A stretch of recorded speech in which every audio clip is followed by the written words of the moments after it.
하나님, 기독교 연구기관 ARCC 대표로 계시고요. 한국의 어깨동무 사역원이라는 곳이 있습니다. 이게 대안학교 사역하시는 하는 그런 단체인데요. 그곳에서 이제 교장으로서 대표로서 사역하고 계십니다. 여러분 오늘 이렇게 귀한 하나님이 만남 허락하셨고 또 이렇게 오늘도 우리가 특별한 말씀 듣습니다. 선교적 교회를 꿈꾸는 공동체라는 말씀으로 하나님의 말씀 전해주실 때 여러분들 마음의 문을 활짝 열고 큰 은혜를 받는 시간 되기를 바랍니다. 목사님 나오실 때 우리 박수로 환영할까요? 자, 박수하겠습니다.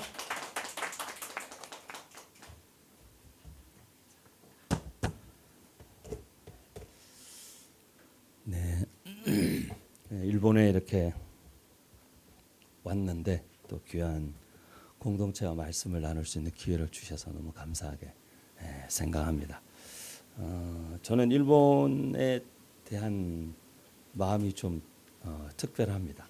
이유는 저희 아버지가 이제 일본 오사카에서 태어나셨고 그리고 이제 해방되면서 한국으로 들어가셔서 이제 한국에서 쭉 사셨고 그래서 제가 오사카에 다녀왔습니다. 월요일 날 오사카에 다녀왔고 아버지 살아 생전에 제가 모시고 한번 가고 싶었는데 그러지를 못했습니다. 그래서 제가 오사카 가서 좀 여러 생각을 많이 들었습니다. 청년 시절에 하나님이 일본에 대한 마음을 좀 많이 부어 주셔서 일본에 와서 그때는 비자가 이제 이렇게 2주간 딱 비자 나올 때인데 도착하는 날부터 떠나는 날까지 새벽 기도부터 밤 기도회까지 낮에 해 떠 있는 시간은 나가서 밥 먹는 시간 빼고는 계속 노방전도만 2주 내에 하고 한국 돌아가고 그런 생활을 대학생 시절에 또 수년간 보냈던 것 같습니다. 마음에 늘 그런 부담과 빚이 있었습니다. 청년의 시절에 제가 첫 해외 선교지 사역지 나온 게 일본이었고 그래서 일본에 와서 수년간 그렇게 정말 눈물로 기도하고 새벽에 기도하고 밤에 기도하고 낮에는 하루 종일 전도하고 이렇게 백화점 앞에서 역에서 전도하다가 막 쫓겨나기도 하고 그런 시절들을 쭉 수년간 보낸 것에 대한 마음에 약간 그런 부담감 같은 게 있는 거죠. 일본에 다시 가야 하는데 이런 마음이 늘 있었습니다. 그 이후로 저도 이제 뭐 이렇게 또 유학하고 사역하고 이러면서 또 저는 하나님 북한에 대한 마음을 대학 시절부터 주셨기 때문에 북한 사역을 오랫동안 해오다 보니 아무래도 이제 조중 접경 지역을 많이 다니게 되고 그래서 이제 뭐 중국, 러시아는 굉장히 자주 갔습니다. 근데 이상하게 마음에 하나님께서 계속 이 통일 사역을 준비하는 데 있어서 한중 러일이 다 중요하다 그런 마음이 있는데 제가 중국, 러시아에는 굉장히 많은 연결과 네트워크도 있고 사역도 오랫동안 해왔고 중국도 한 30년 계속 다녔으니까요. 근데 이제 일본이 잘 이렇게 연결이 안 되더라고요. 생각보다 일본에 대한 부담감과 일본에 또 하나님이 통일을 준비하는 또 세대와 사람들을 어디서 어떻게 준비하고 계실까 그리고 그런 사람들을 또 만나고 싶다 이런 마음들을 가지고 수년간 기도하던 중에 이제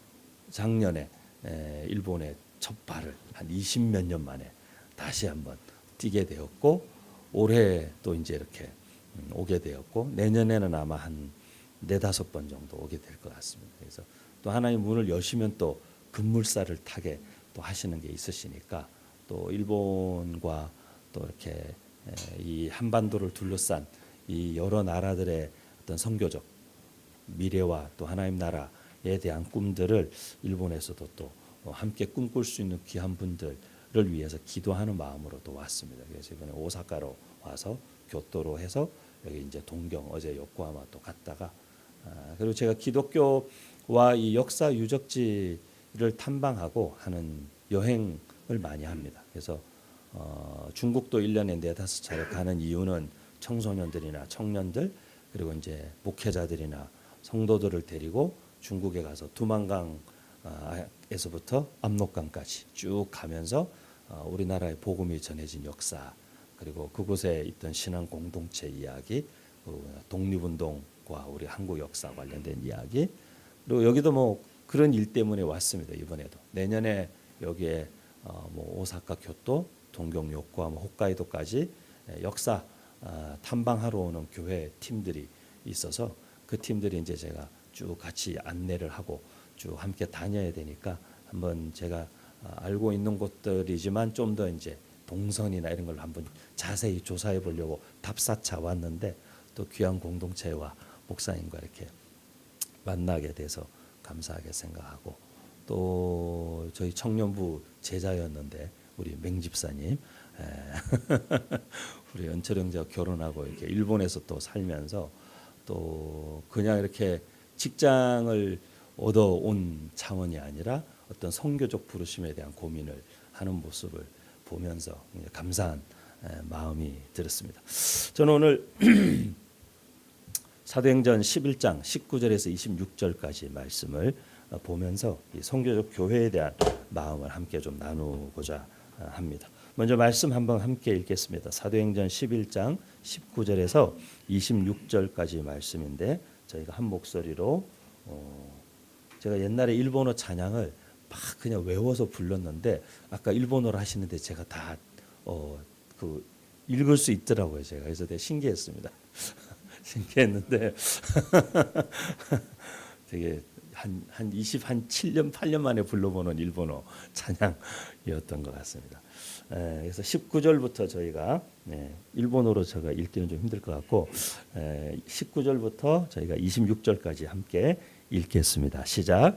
그때에 스데반의 일로 일어난 환난으로 말미암아 흩어진 자들이 베니게와 구브로와 안디옥까지 이르러 유대인에게만 말씀을 전하는데 그 중에 구브로와 구레네 몇 사람이 안디옥에 이르러 헬라인에게도 말하여 주 예수를 전파하니 주의 손이 그들과 함께 하심에 수많은 사람들이 믿고 주께 돌아오더라.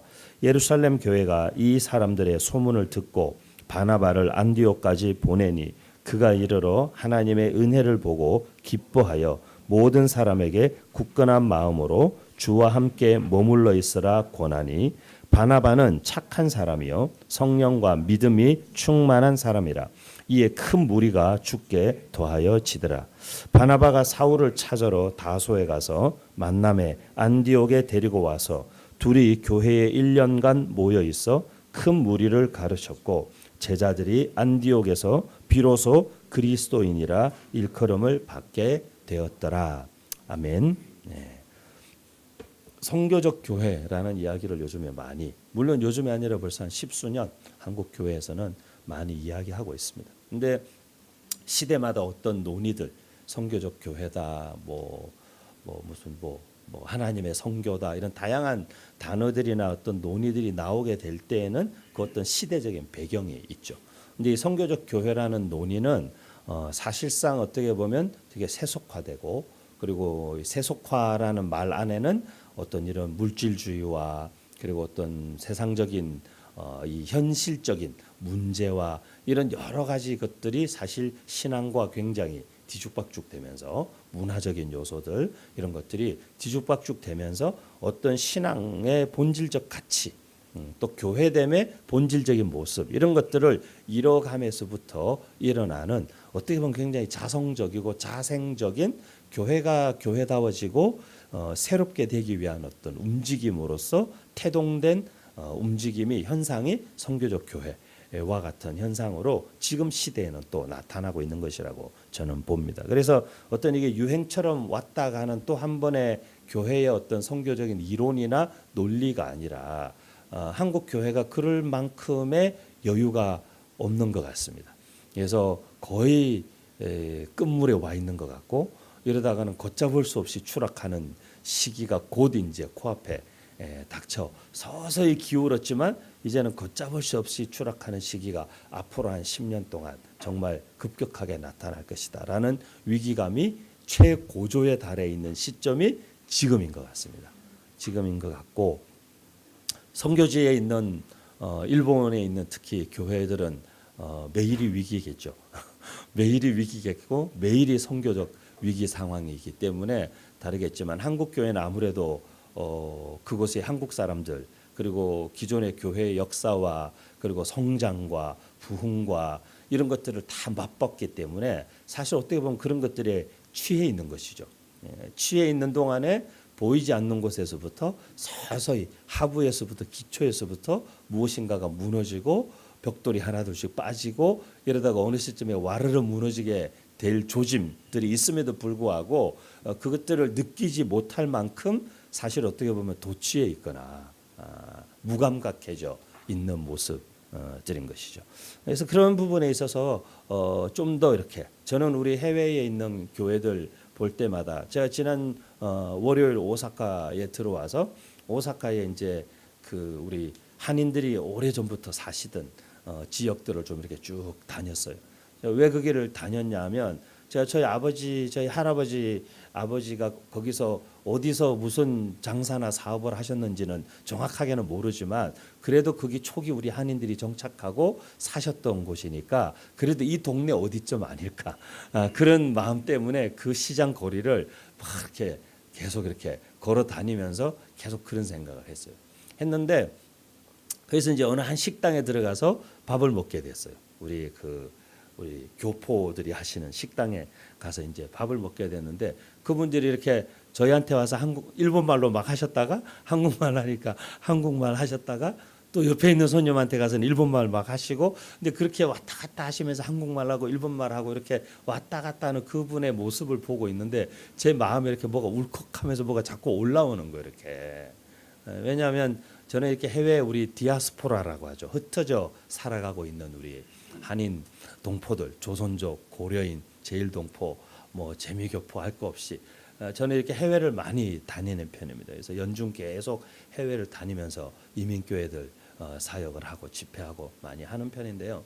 유학생 집회나 이렇게 하는 편인데 이렇게 다니다 보니 그 교포들의 삶에 대한 그리고 저도 유학 생활을 해보고 되게 외로운 시간들도 보내보고 하면서 그 디아스포라 성경에서는 영적 나그네들이라고 할 수 있는 그 사람들의 그 애환과 그 이민교회의 아픔과 그 어려움들이 제 안에 이렇게 깊이 좀 들어와 있는 것 같아요. 그래서 그냥 그분들의 모습만 보는데도 이렇게 막 눈물이 쏟아질 것 같은 거예요. 그런 마음들을 품고 저는 이제 이 여행을 좀 제가 쭉 계속 하고 있습니다. 선교적인 또 차원에서 하나님께서 여기에 왜 또 보내셨을까?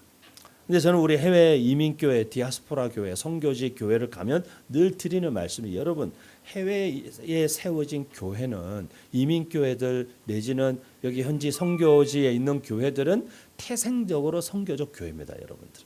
태생적으로. 그래서 여기서 한국 교회를 부러워할 이유도 없고 한국 교회를 흉내낼 이유도 없고 한국 교회를 따라갈 이유도 없습니다. 왜? 여기는 한국이 아니니까요. 여기는 일본이고 하나님 여러분을 일본으로 보내셨고 제가 미국에서 공부하고 사역하면서 미국에 있는 우리 교포 청년들에게 늘 얘기했습니다.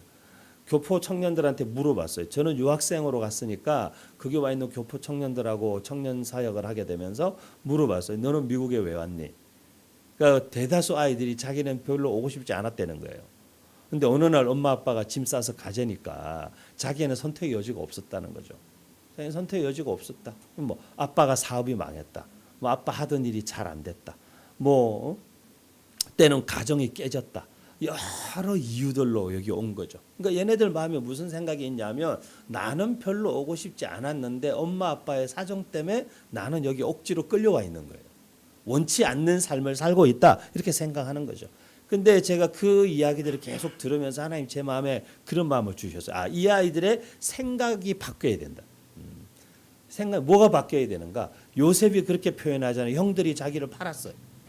아버지 곁에서 아버지의 사랑 있고 살던 그 아들을 형들이 시기하고 또 요셉도 철딱서니 없이 행동한 것도 있지만 형들이 동생을 죽이려다가 팔았어요. 그래서 애굽의 노예로 팔려갔습니다. 요셉은 마음에 그 형들에게 복수하고 싶은 마음이 있었겠죠. 근데 결국 자기가 어릴 때 17살의 꿈에서 봤던 형들이 묶은 곡식단들이 자기에게 절하는 것 같던 모습을 현실로 보게 됐습니다. 바로의 꿈을 해몽하고 애굽의 총리가 되고 그 형들조차도 먹을 것이 없어 이제 곡식을 구하러 애굽 땅에 와서 자기 앞에 엎드려 있는 형들의 모습을 볼 때 요셉의 마음이 통쾌하지 않았습니다. 마음이 복잡했죠. 그래서 형들을 많이 괴롭힙니다. 많이 괴롭힙니다. 결국에는 자기 동생 베냐민도 데려오라고 합니다. 데려오자 그를 또 남겨두려고 합니다. 근데 그런 일련의 과정을 거치면서 요셉이 결국 하나님 앞에서 고백하고 그 모든 상황의 새로운 어떤 분기점이 된 사건은 요셉이 그렇게 고백하는 것이죠. 형님들, 나를 이리로 보낸 사람은 당신들이 아닙니다. 나를 이곳으로 보낸 사람은 하나님이십니다. 그 고백을 하는 순간 요셉의 삶에 하나님의 어떤 이 영적인 운명과 같은 사명과 같은 그것이 요셉의 삶에 불이 들어오는 것이죠. 그래서 우리 청년들에게 했어요. 여러분들이 여기 와 있는 이유는 아버지의 사업이 망해서나 아빠가 뭐 발령을 받아서나 엄마 아빠가 사이가 나빠져서나 그런 게 아니라고. 우리가 어디로 흩어지든 모든 특히 하나님의 사람들의 삶에 흩어지면은 하나님의 선교적 이유가 있어요. 하나님의 선교적 목적이 있어요. 선교적 교회란 사실 복잡한 게 아닙니다. 어디든 정말 나를 이곳으로 보낸 데에는 하나님의 선교적 이유와 목적이 있다라는 것을 믿는 사람들의 공동체가 선교적 교회가 되는 것이죠. 하나님 우리를 일본 땅으로 여러 이유로 보내셨을 수 있어요.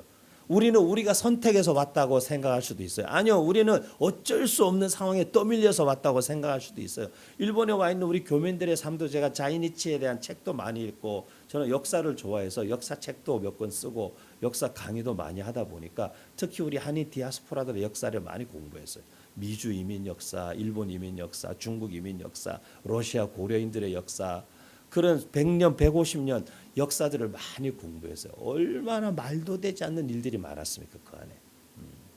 특히 우리 일본에 와 계신 분들의 그 삶의 개개인의 삶의 스토리를 들으면 아마 저는 막 가슴이 답답하고 너무 무거워서 다 들어드리기도 힘들 것 같아요. 그 한 사람의 인생에 실려 있는 그 무게가 얼마나 무겁겠어요. 얼마나 많은 이야기들이 그 안에 있겠어요. 얼마나 많은 하지 못한 말들이 그 안에 얼마나 많아요. 쏟지 못한 눈물과 표현하지 못한 분노와 억눌러 왔던 감정들이 그 한 사람 안에 얼마나 똘똘 뭉쳐 있겠어요. 그럼에도 불구하고 우리가 예수님 믿고 예수님 알게 되고 내 삶의 주인이 예수 그리스도시고 내 삶의 목적이 예수를 위해 사는 것이 되면 우리의 고백이 바뀌는 것입니다. 그것 때문에 왔다고 생각했고 그 사람 때문에 왔고 그 이유 때문에 왔다고 생각하던 것들이 하나님이 나를 여기에 보내셨다라는 고백으로 바뀌게 되는 것이죠. 하나님 나를 이곳에 보내셨구나. 여기에서 하나님 나를 준비시키시고 여기에서 하나님 나를 훈련시키시고 여기에서 하나님 나를 빚으시고 여기에서 하나님 나를 만드셔서 나라는 존재를 통해 하나님이 앞으로 이 일본 땅이 될지 한국 땅이 될지 전 세계가 될지 지금은 여러분 온 세계가 선교지입니다. 그리고 모든 그리스도인의 삶이 선교사로 살아야 되는 삶입니다. 시대가 그렇습니다. 여기에 오사카에서 제가 한 선교사님을 만났습니다. 이분은 동경에서 중국인 사역을 열심히 하던 분인데 이제 오사카에 가서 또 새롭게 중국인 사역을 개척을 하시려고 하세요. 근데 여러분 중국인 사역? 저희 성남에 제가 성남 판교 쪽에 사는데 그 가천대학교라는 대학에 있는데 거기에 외국인 유학생이 5천 명이 있어요. 그 5천 명 중에 3천 명이 중국 학생이래요.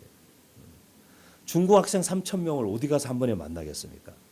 중국 가서 중국 학생 3천 명을 어디 가서 쉽게 만나겠습니까? 어떻게 복음을 전하겠습니까? 지금은요 온 세계가 대한민국 소위 말해서 선교지가 우리 곁으로 찾아오는 시대에 살고 있어요.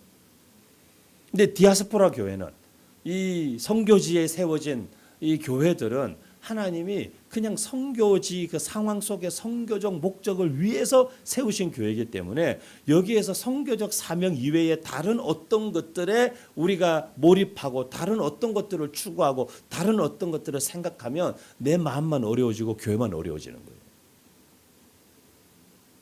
저는 우리 귀한 이 동네 이름이 뭐죠? 카시와. 네. 카시와 영광교회가 선교적 목적을 위해 하나님 부르시고 세우신 선교적 교회가 되시기를 축복합니다. 그러려면 우리 모두의 마음속에 그 고백이 오늘 같이 있어야 되는 거예요. 하나님, 우리가 여러 가지 이유로 일본에 오게 됐고 우리가 여러 가지 이유로 여러 교회를 전전하다 카시와 영광교회까지 오게 됐지만 하나님 정말 이곳에서 하나님 우리를 만나게 하신 이유는 이 땅에 우리 이 카시와 영광교회를 세우신 하나님의 선교적 목적 그것을 위해 우리를 만나게 하셨고 그래서 우리가 이곳에서 함께 기도하고 함께 고민하고 함께 우리가 정말 추구하고 함께 구해야 할 것들은 오직 이 우리 교회를 선교적 교회로 카시아 땅에 세우신 하나님의 선교적 목적을 성취하는 일에 우리는 전심전력해야 되는구나. 그걸로 교회가 하나 된다면 이 어려운 일본 땅이라는 곳에서 제가 일본어에 첫 발을 디딘 게 1993년이니까 꽤나 오래된 것 같습니다.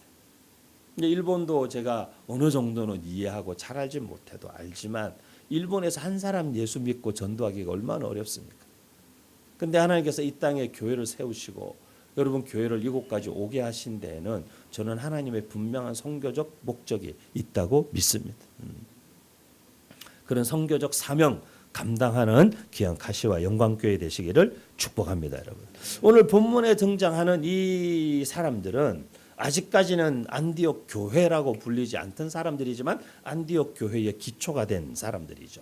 초창기 멤버들에 대한 이야기들이에요. 그래서 스데반의 핍박으로 말미암아 예루살렘 교회에 모여있던 그리스도인들이 흩어지게 되고 그 유대인 그리스도인들이 이방 지역으로 흩어져 나가면서도 이들이 오늘 본문에 보면 19절에 스데반엘로 일어난 환난으로 말미암아 흩어진 자들이 베니게 구브로와 안디옥에까지 가서 유대인들에게만 말씀을 전한다 이렇게 이야기하죠. 제가 얼마 전에 뉴질랜드에 있는 한인교회들 집회를 연합 집회를 이렇게 하고 왔는데 이제 3월 달에도 또 이제 가는데 가서 제가 이렇게 목사님들하고 다양한 대화도 하고 집회도 한 5일 동안 집회하고 이렇게 하면서 교제하면서 이상하게 특히 이 영어권에 있는 교회들은 가면 한국 분들끼리 똘똘 뭉쳐 있어요. 한국 분들끼리 똘똘 뭉쳐 있으시고 거기에서 굉장히 소수민족이잖아요. 소수민족인데 외국인들에게 전도하거나 선교하거나 접근할 생각을 별로 갖고 계시지 않아요. 근데 이렇게 일본에 오면 그래도 이렇게 보면 예를 들면 찬양할 때도 그 영어권에 있는 교회들은 영어 가사 보통 잘 쓰지 않습니다. 근데 일본인 교회, 일본에 있는 우리 한인 교회들이나 이렇게 가 보면 항상 한국어, 일본어를 항상 같이 쓰세요. 대부분 다 그러세요. 제가 세계 여러 나라에도 몇십 개 나라를 다녀봤는데 제가 보면 일본에 있는 교회들이 규모도 작고 일본에 있는 교회들이 참 쉽지 않은 영적인 압박과 상황 속에 있음에도 불구하고 그래도 여러분 가장 선교적 DNA를 많이 갖고 계세요. 많이 갖고 계세요. 이 척박하고 어려운 곳에서. 그렇기 때문에 저는 우리 카시와 영광교회 앞으로가 되게 기대가 됩니다. 기대되고 여러분도 기대되시죠? 저 혼자만 기대하는 느낌인데 여러분 기대되시죠? 기대됩니다. 여러분 정말 더 선교적 교회로 하나님의 부르심, 그 선교적 부르심에 더 몰입하고 집중하는 그런 교회가 되시기를 축복합니다. 여기 보니까 이 유대인들은 그들이 가지고 있던 이런 선교적 교회로 살아가기 위해서 몇 가지만 제가 세 가지만 우리 한국 분들은 보통 첫째, 둘째, 셋째 세 가지만 제가 간단하게 말씀드리고 말씀을 마치려고 합니다. 이 선교적 교회가 되기 위해서 우리가 넘어야 되는 극복해야 되는 장애물들이 있어요. 여기 보면 유대인들에게만 말씀을 전하는데 20절에는 구브로와 구레네 몇 사람 이 사람들은 이방인들이에요. 이방인들인데 복음을 받아들인 거죠. 받아들인 그 사람들은 안디옥에 똑같이 왔는데 헬라인들에게도 전도하는 거예요. 왜? 이들에게는 뭐가 선입견이 없었다? 그런 민족적 선입견이 없었던 거예요. 근데 우리 한민족이 이 민족적 선입견이 되게 큰 사람들이잖아요, 사실. 특히 일본하고는 뭘 해도 이겨야 되니까 축구를 해도 이겨야 되고 하여간 뭘 해도 이겨야 되니까 민족적 선입견이 크죠. 제가 오사카 성에 가서 천수각에 가서 도요토미 히데요시의 일생을 쭉 이렇게 보면서 그 쭉 정리해놨어요. 그래서 제가 여러 가지 이야기해서 두 가지가 두 가지가 확연하게 눈에 들어왔어요. 첫 번째는 임진왜란을 일으켰다는 거. 두 번째는 금교령 내려서 어마무시한 천주교인들을 박해하고 이 소위 말해서 목 빼고 하여간 그 가족의 친족의 아이들까지 다 죽이고 그런 무지막지한 사람, 일본의 영웅일지 모르지만 진짜 무지막지한 사람이었던 것 같아요. 신앙을 핍박하고 하여간 다른 나라를 침략하고 저 너머에 저 넓은 중국 땅을 꿈꿨던 사람이니까 대단한데 그의 꿈은 대단하나 그가 남긴 결과들은 너무나 그래서 제가 이 사람의 일생은 진짜 피로 얼룩져 있는 인생이구나. 피로 얼룩져 있는 인생이구나. 근데 그럼에도 불구하고 그래서 제가 어제 우리 맹집사님하고 차 마시면서 그런 얘기했어요. 자녀들에게 이런 걸 가르치고 이야기하는 게 참 어려운데 제가 그랬어요. 역사적인 관점과 선교적인 관점을 분리시켜서 잘 설명해 주면 된다. 우리가 민족적인 입장에서 볼 때, 역사적인 입장에서 볼 때는 일본 사람들이 우리한테 못할 짓 많이 했지. 제가 기억납니다. 일본에 제가 청년 시절에 예배 사역을 했는데 저희 팀들을 한 15명, 20명씩 데리고 여기 와서 일본 교회들을 다니면서 집회를 했어요. 일본 교회 다니면서 집회하고 말씀을 전하고 이렇게 하면 되게 신기한 일들이 일어나는데 일본인 분들에게 이제 일본어 찬양 준비해서 찬양하고 말씀 나누면 이제 통역해 주시고 우리 교포 분들이 통역해 주시고 그리고 같이 이제 뭐 기도도 해드리고 이렇게 하는데 또 성령께서 많이 역사하시더 일본 교회는 또 하면은 근데 막 성령의 역사가 막 나타나고 이러니까 사람들이 막 치유도 일어나고 막 시한부 인생 살던 분들이 막 병이 낫고 막 귀신 나가고 막 이런 일들이 많이 일어나요. 근데 그렇게 하고 나면 꼭 그 중에 몇몇 분들이 그 다음 날이나 이렇게 저희 숙소에 찾아오세요. 근데 한 번 제가 기억나는 분이 있는데 이분은 진짜 이만한 큰 사진 액자를 보자기로 싸서 이렇게 들고 오신 거예요. 그 오셔가지고는 그 보자기를 저희 앞에서 이렇게 풀어서 보여주는데 그 일본인 군인의 사진인 거예요. 일본인 군인, 장교 군인의 사진인 거예요. 흑백 사진. 그걸 보여주면서 자기 아버지라는 거예요. 자기 아버지. 자기 아버지인데 자기 아버지가 조선에 가서 소위 말하면 그 조선에 이제 그 헌병으로 가 있었다는 거예요. 장교로 가 있었는데 자기가 자기 아버지에게 들었는데 아버지가 조선인들에게 잘 대해줬다는 거예요. 그래서 마지막 해방되었을 무렵에 조선인들이 아버지를 일본으로 피난 갈 수 있도록 길을 다 마련해 줬다는 거예요. 자기가 그렇게 아버지에게 얘기 들었지만 혹시라도 자기 아버지와 자기 민족이 당신네들에게 했던 일에 대해서 자기가 사과하고 싶다는 거예요. 그래서 이분이 무릎을 꿇고 막 우시는 거예요. 막 우시는 거예요. 제가 여기서 집회하고 나서 일본인 교회 목사님들이 한국에 오시고 싶다 그래서 제가 좀 모셨어요. 이렇게 몇 분 모시고는 한국에 있는 임진왜란 당시 유적지들을 좀 보여드렸어요. 거기 뭐 귀무덤 이런 거 다 있거든요. 그래서 보여드렸어요. 근데 이렇게 보여드렸는데 그 일본인 목사님이 그 흙바닥에 일본인 목사님 세 분이 무릎을 꿇고 막 우시면서 자기 민족이 당신네 민족에게 한 잘못을 용서해 달라고 막 우시는 거예요. 자기들은 이런 이야기를 들어본 적도 없다는 거예요. 그분이 그때 당시 뭐 한 60대 초반, 50대 후반 이렇게 되신 분들인데 한 번 들어보지도 못했대요. 들어보지 못했대요. 이제 괜찮다고. 우리가 예수님 때문에 만난 거예요. 예수님 때문에 만났고 예수 그리스도 안에서 이렇게 우리가 서로 용서하고 화해할 수 있죠. 역사적으로 정치적으로 풀 거는 풀어야 하는 것이고 선교적 시각과 관점에서는 이들을 볼 때 우리는 이들도 다 복음이 필요한 사람들이죠. 예수 그리스도의 복음이 필요하고 예수 그리스도의 복음으로 말미암아 그의 삶의 변화가 일어나게 되면 역사적인 문제도 정치적인 문제도 풀어지게 돼 있어요. 그래서 저는 교회가 결국 세상의 모든 화해와 결국 교회가 세상의 모든 용서와 교회가 세상의 사랑을 회복할 수 있는 유일한 곳이기 때문에 이 일본 땅에도 그런 진짜 교회, 선교적 교회가 너무 필요한데 우리 귀한 카시와 영광교회가 반드시 그런 교회 되시기를 민족적 선입견과 민족적 감정을 뛰어넘어서 선교적 시각과 선교적 관점에서 이 민족들을 바라보고 품으면서 이들에게도 예수 그리스도가 필요하고 예수 그리스도 안에서만 진정한 화해와 용서와 사랑의 하나됨이 가능하다는 사실을 우리와 우리 자녀들에게도 함께 나누고 일본인 분들과도 함께 나누면서 아름답게 하나 되어가는 용서와 화해와 사랑과 하나됨의 공동체 그런 민족적 감정과 어떤 것들을 뛰어넘어서 선교적 관점, 선교적 동기 예수 그리스도의 복음의 사랑의 동기로 이 지역 가운데 계속해서 굳건하게 선교의 사명을 감당하는 귀한 교회 되시기를 축복합니다, 여러분. 또 중요한 두 번째 내용이 있는데 22절 말씀에 보니까요. 예루살렘 교회가 이 사람들의 소문을 듣고 바나바를 안디옥까지 보내니 그가 이르러 하나님의 은혜를 보고 기뻐하여 모든 사람에게 굳건한 마음으로 주와 함께 머물러 있으라 권하니 그렇게 했습니다.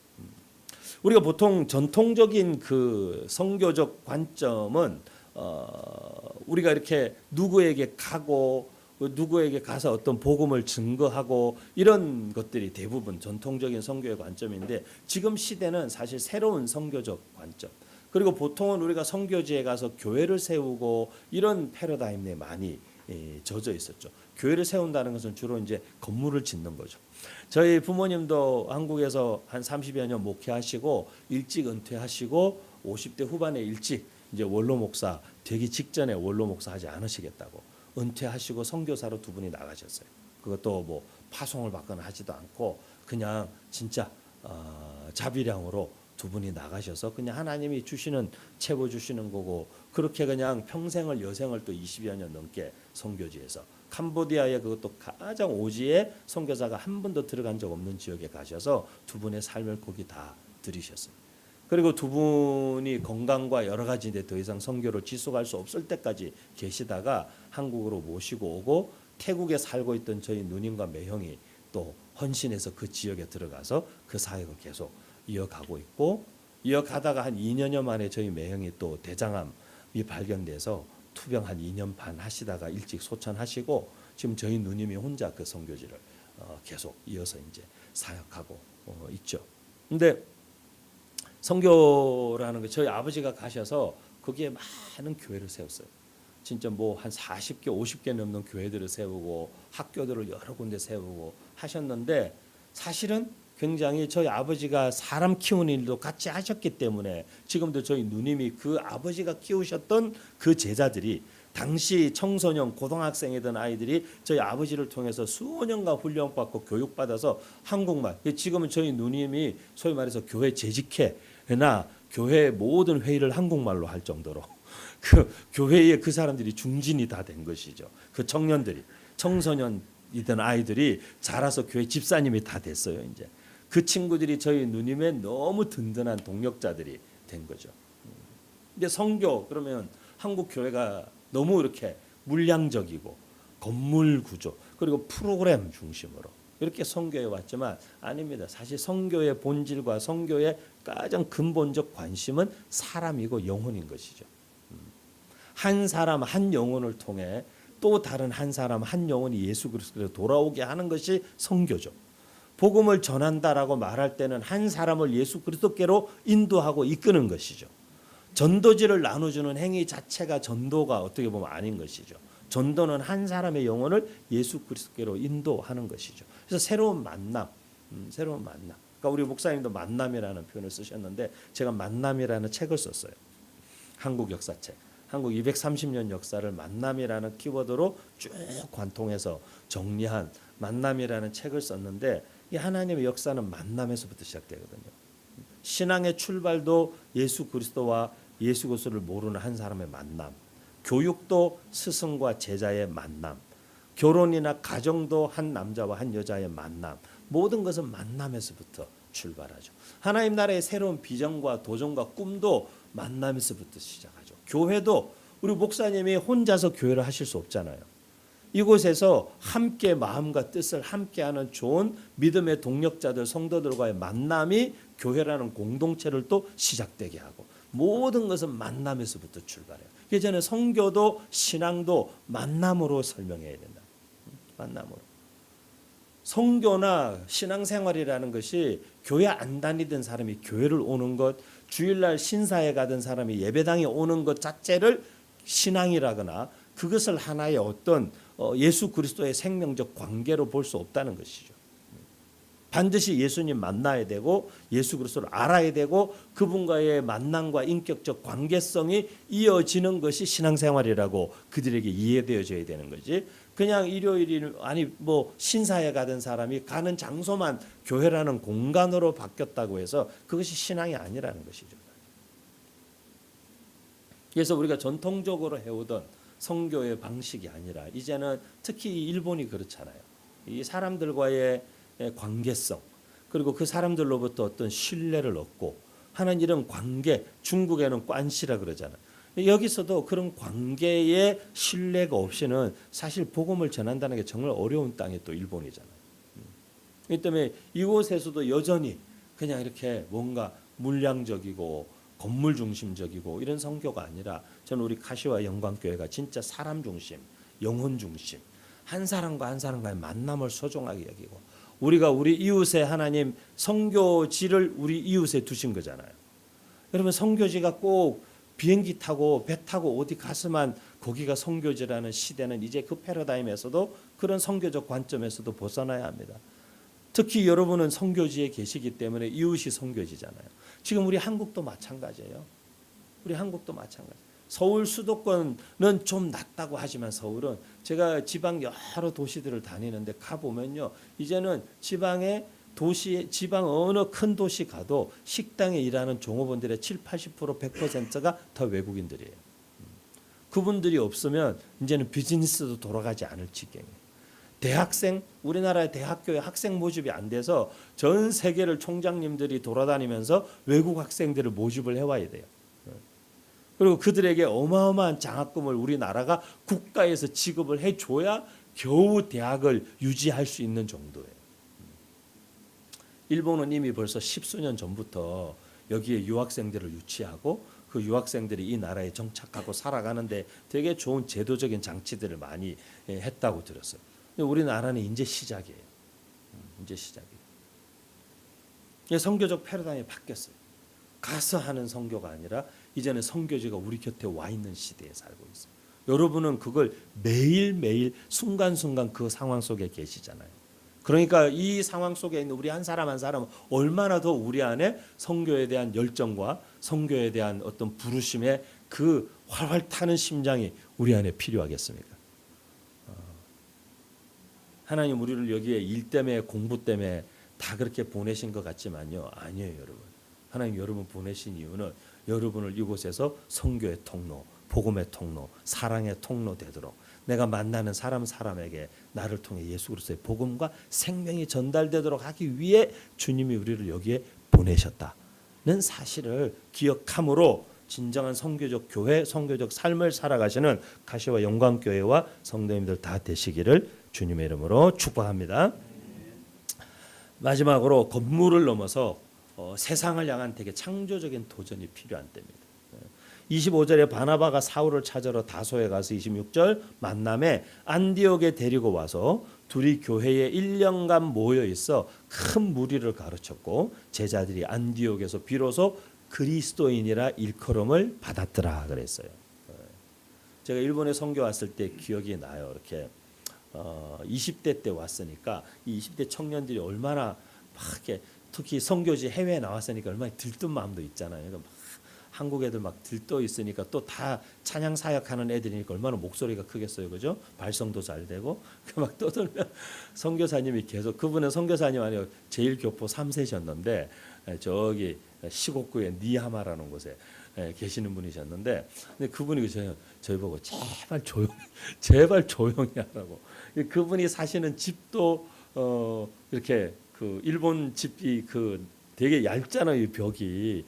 문은 다 이렇게 창호지처럼 이렇게 되어 있고 바로 옆에 집하고 요만큼 간격밖에 없으니까 제발 조용히 하라고. 조금만 목소리 크게 하면 제발 조용. 그분은 저희랑 있는 2주 내내 조용히 하라고 하시는 게 계속 따라다니면서 조용히 하라고. 제가 그런 생각이. 근데 그분이 교포 3세신데 그분이 그러시더라고요. 저희한테 형제님, 자매님들 여기서는 이웃 사람한테 민폐를 끼치면 그들에게 복음을 전할 수가 없다고. 민폐를 끼치면 안 된다고 절대로. 그러면서 일본인들의 그 사고방식과 일본인들의 부모들이 자녀들을 어떻게 교육하고 어떤 기준으로 가르치고 이런 것들을 쭉 그렇게 설명을 그분이 해주시는데 많은 또 그때도 많은 걸 배웠어요. 많은 걸 듣고 깨닫고 했는데 사실 우리가 이 땅에서 살아가면서 선교한다라는 것이요. 어떤 바깥에 나가서 종교적 행위를 하거나 목에다가 막 십자가 목걸이 걸고 다니거나 좀 전에도 오사카에서 만난 선교사님도 중국에도 좀 계셨던 분인데 제가 중국에 1년에 여러 차례 가고 중국을 30년 넘게 다니니까 중국에 얼마 전에 초등학생들을 데리고 갔었습니다. 갔는데 제가 가면서 신신당부해서 애들한테 얘들아 거기 가면 몇 가지 조심해야 되는 게 있다. 첫째, 절대로 나나 인솔에 가는 전도사님 목사님을 목사님이라고 부르면 안 된다. 그래서 다 선생님이라고 해요. 나는 윤 선생님, 저기는 효 선생님, 여기는 곽 선생님. 선생님이라고 불러야 된다. 거기서는 목사님 이렇게 하면 절대로 안 된다. 그다음 두 번째, 식당에 가서 뭐 우리 기도 안 해요. 그런 거 하지 마라. 그리고 기도할 때도 눈 뜨고 기도해라. 눈 감고 기도하지 말고 그 정도까지 안 해도 돼요. 지금 중국은 안 해도 되지만 이 한국에서 그런 신앙적인 종교적인 어떤 제약도 한 번도 받아본 적이 없던 아이들한테는 그것 자체가 되게 어떤 영적인 긴장감을 형성하는 거죠. 그리고 길거리에서나 아무 데서나 모여서 찬양할 수가 없고 버스 타고 이동할 때고 버스 안에서만 찬양하고 기도하고 이렇게 하니까 이 아이들이 예배고 뭐고 이런 거 뭐 예배를 진정으로 드리고 이런 거에 대한 관심이 1도 없던 초등학생 애들 아니겠어요. 그랬는데 얘들이 일주일 만에 예배에 대한 소중한 마음이 생기는 거예요. 아무 데서나 찬양할 수 있다라는 게 이렇게 진짜 자유라는 게 이렇게 소중한 거였구나. 그냥 길에서 목사님 이렇게 부르는 게 이게 그렇게 이렇게 속 시원한 일이었구나. 이거를 아이들이 그 일주일 사이에 다 경험하는 거죠. 이렇게. 근데 우리가 그리스도인이라는 것을 드러내는 것이 목사님이라고 큰 소리로 불러주는 것이거나 집사님, 권사님이라고 지하철역에서 큰 소리로 불러주는 것이거나 아니면 여기 교회 이름이 새겨진 티셔츠를 입고 다니거나 그런 게 아니잖아요. 사실은 우리 주변에 있는 믿지 않는 사람들이 그들을 봤을 때 저 사람들 그리스도인이구나. 제가 볼 때는 이 사람들이 얼마나 이 안디옥의 크리스찬들이 예수 그리스도에 대해서 말했으면 안디옥에 있는 사람들이 그 사람들을 입만 열면 그리스도를 얘기하는 사람들 그들을 그리스도인이라고 불렀겠어요. 사실 우리가 선교적 교회가 되고 선교하는 삶을 살고 선교사로 살고 모든 것의 기초에는 우리가 그리스도인답게 우리가 선교사답게 사는 삶이 뒷받침돼야 되는 거잖아요. 그렇게 생각해요. 우리 이웃집에 있는 믿지 않는 일본 사람이 우리하고 이렇게 관계를 오래 맺어오면서 이렇게 알게 됐을 때 당신이 예수 믿는 사람이어서 그렇게 하신 거군요. 라고 아마 우리를 인정해 준다면 저는 복음의 문이 요만큼은 더 열리지 않을까. 특히 일본 같은 나라에서. 그래서 그런 신앙을 이제는 우리 개인적 신앙 자체가 이 공적인 영역에서도 그리스도인들은 저렇게 사는 거구나. 그리스도인들은 저렇게 생활하는 거구나. 그리스도인들은 저런 가치로 사는 거구나. 가치로. 저희가 오사카에서 해프닝이 한 번 있었는데 교토를 갔다가 왔는데요. 교토에서 기차표를 끊었는데 오사카까지밖에 표가 안 끊어지더라고요. 그래서 표를 끊고 나왔어요. 근데 오사카에서 이제 신오사카 가서 갈아타고 저희가 이제 교바시라는 곳에 내려야 되는데 교바시에 내려가지고 아무도 일본 지하철 이런 거 전혀 모르니까 잘 티켓을 넣었는데 빨간 화살표 떴어요. 못 나간다고. 이거 어떻게 해야 되지? 이제 이렇게 넘어서 나왔어요, 제가. 아내가 뒤에 있었는데 이거 이제 나와서 어떻게 해야 되는지 이제 사람을 찾는데 영무원도 없는 거예요. 영무원이 없는 데가 있더라고. 이렇게 있는데 다 닫혀 있고 그 인터폰 같은 게 있어서 저희 아내가 가서 인터폰을 눌렀어요. 인터폰 누르니까 막 일본말로 뭐라고 하시는 거예요. 저희 영어로 막 뭐라고 얘기하니까 이분이 막 하여간 뭐라고 얘기하시고 하는데 소통이 안 되는 거죠. 이게 지금 안 되는 거죠. 그 순간에 그냥 갈까 말까 막 이런 마음이 많이 있었어요. 있었는데 저희 아내도 그랬고 저희가 그랬어요. 우리가 한국 사람으로 첫째. 근데 그보다도 우리가 크리스찬으로서 이거 200 몇십엔 떼먹는 게 결코 덕이 되지 않아요. 아내가 그걸 계속 인터폰을 했더니 지나가던 일본인 아주머니 아저씨 두 분이 오셨어요. 오셔서 이분들이 그분들이 계속 일본말 하시고 저는 영어 하는데 이분이 알아들으시더라고요. 뭐라고 어떻게 눈치를 채시고는 그 영무원한테 설명을 해주시더라고요. 그러니까 거기 옆에 그 Fair Adjustment 기계 있잖아요. 거기에 가서 저희 티켓 넣고 이렇게 하면 얼마 나오더라고요. 그래서 얼마 더 내고 그 해결하고 갔어요. 그런데 그 일본인 아주머니 아저씨 두 분이 한 20몇 분 동안 저 옆에 붙어 서서 자기 가시던 길을 안 가시고 저를 그걸 도와주셨어요. 다 설명해 주시고 도와주시고 저희가 그걸 다 하고 제가 이렇게 끝나고 아내에게 말은 안 했지만 이렇게 돌아서 나오면서 500 몇십 엔의 한국인으로서의 자부심과 크리스찬으로서의 양심을 지켰다 이런 마음이 그래도 들었어요. 뭐 한국에서는 보통 그냥 가거든요. 지하철에서 그냥 막 나가시는데 근데 그냥 그런 것 같아요. 부족하지만 그냥 우리 삶에서 그리스도인답게 산다는 게 무엇일까를 계속 고민하고 사는 삶 자체가 바로 선교적 삶이다. 선교적. 그리고 그런 선교적 삶을 사는 성도들의 공동체가 바로 선교적 교회다. 그리고 그런 선교적 교회들이 많아질수록 그 땅 가운데 그리스도의 복음이 더 확실하게 증거되고 믿는 사람들을 날마다 더하게 하시는 하나님의 그 생명의 역사는 반드시 일어난다. 그 믿음을 가지고 오늘도 또 2025년도에도 우리 이 가시와 영광교회가 믿음의 선교적 행진을 계속 하시는 귀한 공동체 교회 되시기를 주님의 이름으로 축복합니다. 기도하겠습니다. 살아계신 하나님, 귀한 교회 주님의 이름으로 간절히 축복하고 싶습니다. 예수님 이곳에 당신이 주인 되어 주시고 성령님 이곳에 임재하여 주셔서 예배로 모일 때마다 성령의 깊은 임재 가운데 모두가 격려받고 은혜를 입고 하나님의 마음으로 충만케 되고 모든 연약함과 우리의 짐들이 풀어지고 치유되는 역사가 풍성하고 넘쳐나는 교회 되게 하여 주시옵소서.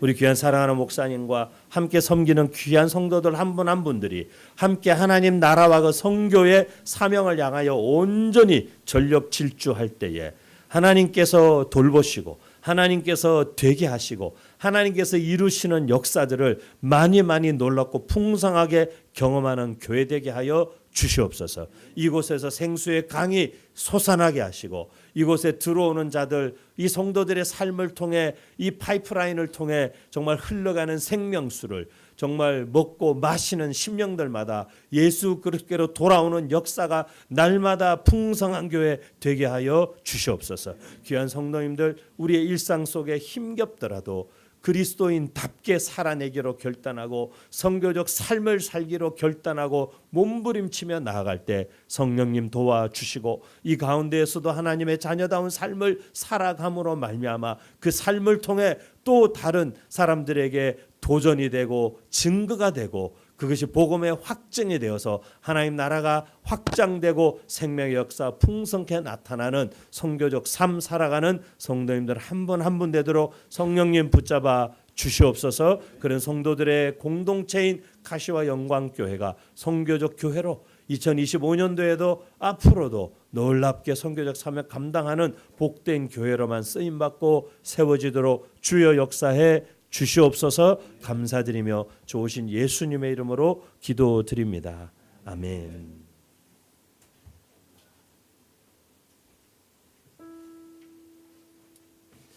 네, 귀한 말씀 감사합니다. 저도 조금 놀란 거는 제가 오늘 10시 예배 때 일본어 예배는 제가 인도를 했거든요. 예배를 인도했는데 이제 제가 수요일 날인가요? 일본어 예배 말씀을 준비를 했어요. 왜냐하면 오늘 목사님이 오시니까 한국어 예배는 제가 인도 안 하잖아요. 그래서 일본어 예배만 따로 준비했는데 오늘 목사님이 주신 말씀하고 똑같은 내용의 말씀을 준비를 했어요.